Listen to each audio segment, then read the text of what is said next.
Hey everyone, welcome back to Garnock Reviews. If I was personally going to buy a boat to do the Great Loop, the easiest way to overcome any fears about height restrictions, about fuel range, about having enough space and comfort on board is to buy a boat that's already completed the loop. And that's exactly what you got here today with this 2002 Series 480 Motor Yacht. This one's recently crossed its wake and is now up for sale through Zeigler Yacht Sales, and this one's ready to go and do it all over again. At the time of shooting this video, she was up for sale in Jacksonville, Florida for $285,000. And she's a perfect all-weather boat for family cruising. You got the electric windlass on the bow, which actually has two anchors. But notice the guardrails that's throughout the entire deck, and how clear the deck is for walking from bow to stern. So this one offers a large sun pad area on the bow. And then she has like a raised pilot house type design to her. And this offers great visibility, not only for whoever's at the helm, but also for your friends and family on board as well. And this is very much like being inside a convertible car. You can have all the windows up, you can have the canopy covers on, and you escape the elements outside, whether that's heat, cold, whether you're trying to avoid the wind or the rain. But in the right conditions, you can roll those canopy covers up, or even remove them, and then it's like having an open cockpit boat. So for doing the likes of the Great Loop, it's perfect for relaxing and enjoying regardless of the weather outside. And as you see, we've got plenty of seating in here for your friends or family to come along with you. We've got a little wet bar for refreshments. I was impressed with the headroom here. I'm 6'2" and I had no issues at all. And I personally enjoy being able to anchor, and then that way you can go explore different areas. And this one's perfect for that as well, because on the bathing platform you'll find this has got a rigid inflatable boat. And also down here, I like the fact you've got the solid handhold. Notice that hatch, I'll show you that from the other side, but that's the owner's aft cabin. There's a storage compartment for ropes, possibly cleaning equipment.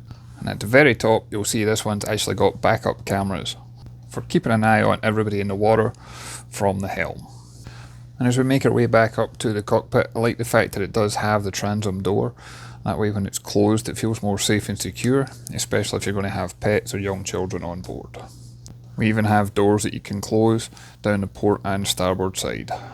As we make our way to the helm, there's plenty of natural light and artificial light in here. Again, there's plenty of headroom. I love that panoramic visibility you have, not only for when you're cruising, but also for close quarter manoeuvring. I like that at the helm, you have plenty of space for you and your partner, and the helm seats actually raise by electronic controls on the starboard side. And she even has cruise control, something that's very rare in a boat of this size. And this one's well equipped from a navigation point of view. You got Raymarine VHF, there's an AIS system, there's a multifunction display. We've got autopilot. The engines have less than 2200 hours on the clock. I'll go over those in more detail once we get into the engine room, but you do have all your engine instrumentation, including rudder indicator. Note the vents at the helm, again for the AC, whether that's hot or cold air.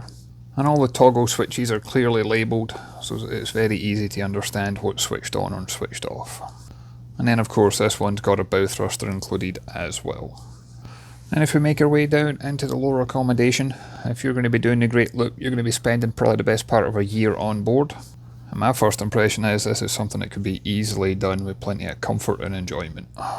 There's ample seating for at least 6 people in here. You'll see a number of storage compartments throughout the saloon. And this is somewhat raised up, and the engine room is underneath the saloon, and I'll go down to the engine room in a few minutes. And the yacht's fully air conditioned in 6 self-contained zones. There's actually 2 units in the saloon itself. The master owner stateroom has got a 12,000 BTU unit. The VIP stateroom's got an 8,000 BTU unit, and then there's a 24,000 BTU unit for up at the helm. Moving forward, we've got the galley to port, and I've got a little dining area to starboard. And for extended cruising, I like the fact that this has got both the fridge and freezer. That compartment above the freezer, there's a convection microwave oven. We've got plenty of storage in the galley. And if I lift this cover, you'll see we've got a 3-burner electric stove, and this has got automatic shut off whenever that lid comes back down. And I like the fact that throughout the entire yacht, all the storage has got this push button lock system, so it means that all the doors stay closed while the boat's underway, or if you do hit heavy weather. Keeps everything safe and secure. And even all the drawers are behind the locking doors, which I thought was a clever design. That way the drawers won't open either. And notice you got handholds throughout the galley too. So as much as I don't want you cruising in heavy weather, this one's certainly going to give you as much comfort as possible if you are. And as I mentioned, there's a dining area to starboard. And there's also storage underneath the seats here. Great spot to have your breakfast and plan out what your next day's activities are going to be. And as we move forward, this is the guest area. So on the starboard side is the first guest cabin, and this has got side-by-side single berths. But for a guest cabin, she does have good storage, including the cedar-lined locker. And I like how these have got lights on the inside that automatically come on when you open the door and go off when you close it. On the bow is where you'll find the VIP guest cabin. This has got a centre island queen berth. There's storage underneath this bed as well. And there's just plenty of storage space, whether you're looking for drawers, cabinets, hanging lockers, for spending extended time on board. I like the fact there's as much natural light and artificial light, as well as opening the hatches for ventilation. And both guest cabins share the same heads compartment. You can access this directly from the VIP stateroom, or you can access it from the corridor as well. I should point out this one's got 120 gallons of freshwater capacity. She's also got 60-gallon holding tank capacity. And both head compartments on board use the vacuum flush system. And then as we make our way down to the aft owner's stateroom, I like the courtesy lights that's built into the floor. And again, you can see all the storage compartments we have as we make our way through the saloon.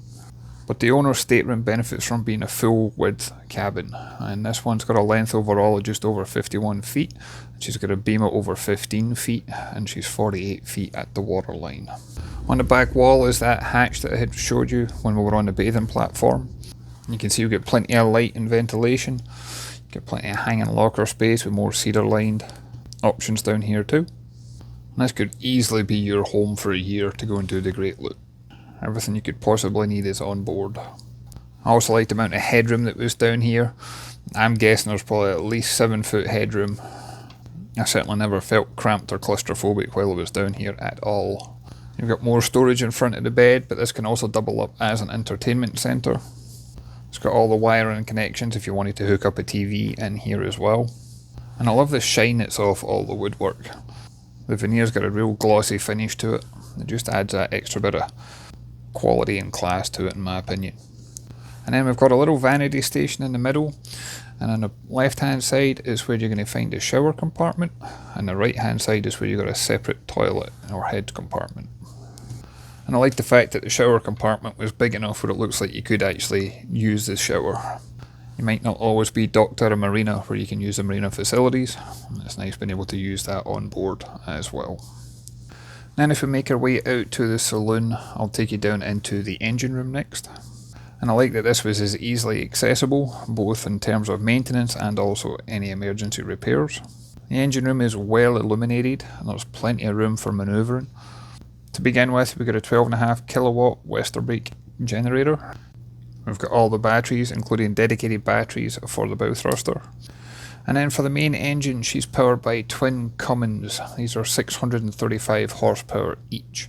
You should get a cruising speed somewhere around 20 knots, and in the right conditions you should get close to 30 knots flat out. Note how clean the engines in the engine room is. There's no signs of any leaks. The bilges are very dry. Everything's been serviced and maintained on a regular basis, and although she's just recently completed a loop, I honestly believe it would take very little to have this one ready to go and do it all over again. Those fuel tanks total up to being 500 gallons of fuel, and if you're gentle with those throttles you'll easily break through that 250 mile mark that most people look for as a range on the Great Loop. And I still believe that an engine room that's easy to access means that more than likely the maintenance has been carried out, and in this one there's certainly no reason why you couldn't come down here and do all your daily checks before you get underway. I'll leave a link to the listing for this one in the description. I'd like to thank Mark Zeigler for allowing me the opportunity to come on board and take a look at this and share this one with you. I'd love to hear your thoughts and comments. You can leave a comment down below. If you haven't done so already, if you can please hit the like and subscribe button, it really does make a difference. And as always, I look forward to catching you on the next one. Thanks everyone.